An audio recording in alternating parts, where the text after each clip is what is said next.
Have you ever wondered why your partner seems to hesitate when it comes to commitment? Why things feel so right emotionally and physically, and yet something always holds them back? Many people experience this frustrating dynamic in relationships, and especially when dating someone with an avoidant attachment style. And today we'll break down what's really going on when an avoidant partner avoids commitment, the signs to look out for, and most importantly, how to respond in a way that protects your heart without pushing them away. My name is Luna A. May, and I'm a life and attachment style coach and the author of books on attachment styles. What attachment style are you? And understanding and overcoming anxious attachment.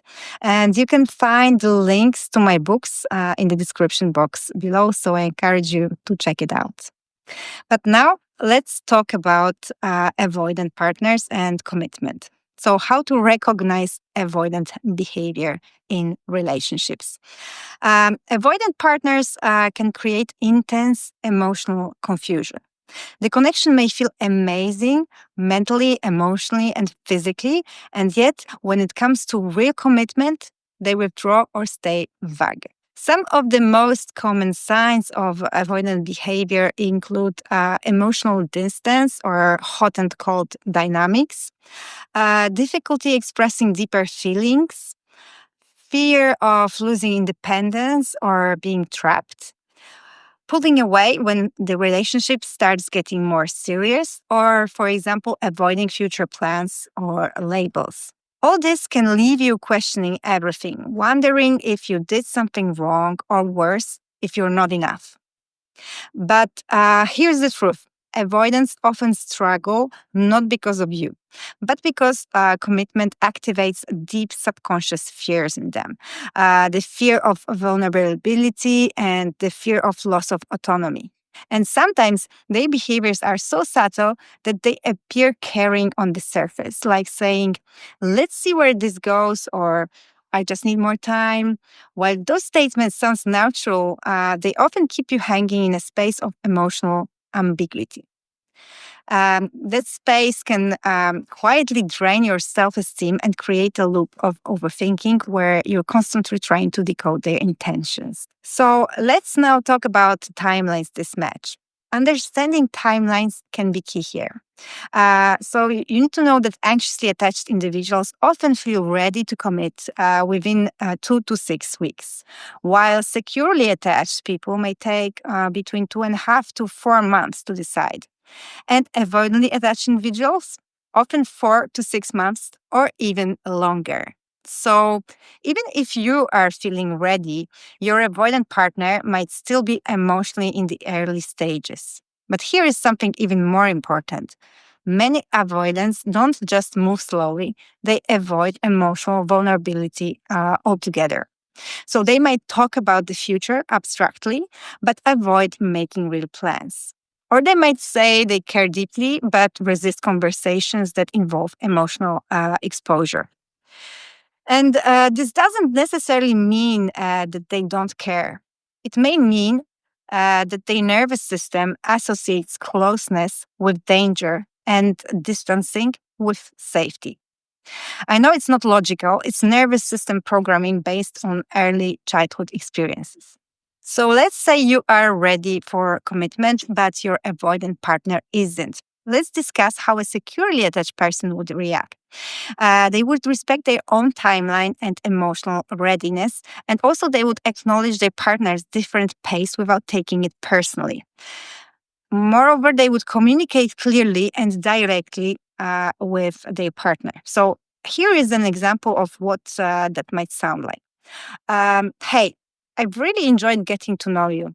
I'm at a place where I'd like this relationship to move towards a commitment. I'm not asking for an immediate decision, but I do want to know that we are aligned in that direction. This approach isn't about pressure or ultimatums. It's about clarity and self respect. Also, securely attached people don't assume that the other person's behavior defines their worth. And that's why they can handle rejection or emotional distance without spiraling into self-doubt because they're anchored in their own value. So what if they still can't commit? If your partner responds with uncertainty, vagueness, or avoids the conversation altogether, the next step is to set a healthy boundary. So try saying something like, I understand that you may need more time, and I respect that. I also value my time and my emotional energy. So I'm happy to give you space. But if you don't see us progressing within the next few weeks or months, I'll need to step back so I can honor what I'm looking for. And this is not a threat. It's a self-leadership. It creates room for your partner to reflect while also protecting you from being stuck in a limbo. And you can follow this up with an aligned action. That might mean creating a bit of distance, refocusing on your own passions, or reconnecting with friends. One of the most secure and empowering things that you can do is to back yourself. Know what you want, speak it clearly, and be open to flexibility, but not at the cost of your values. So you're not asking for too much. You're asking for alignment. Backing yourself also means learning to tolerate the discomfort that comes with the unknown. It means being willing to stay open, but also to walk away if the relationship doesn't align with your truth. So think of it this way.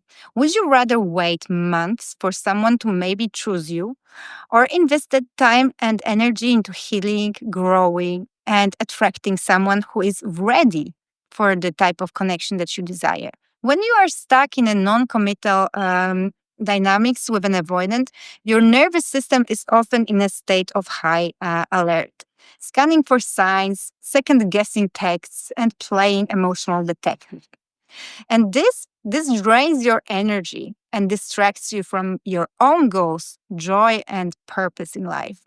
So you should reclaim your energy, and you can do it by practicing daily safe regulation like breathing, movement, or grounding techniques, by reaffirming your worth through journaling or mirror work, and by engaging in things that make you feel expansive and empowered.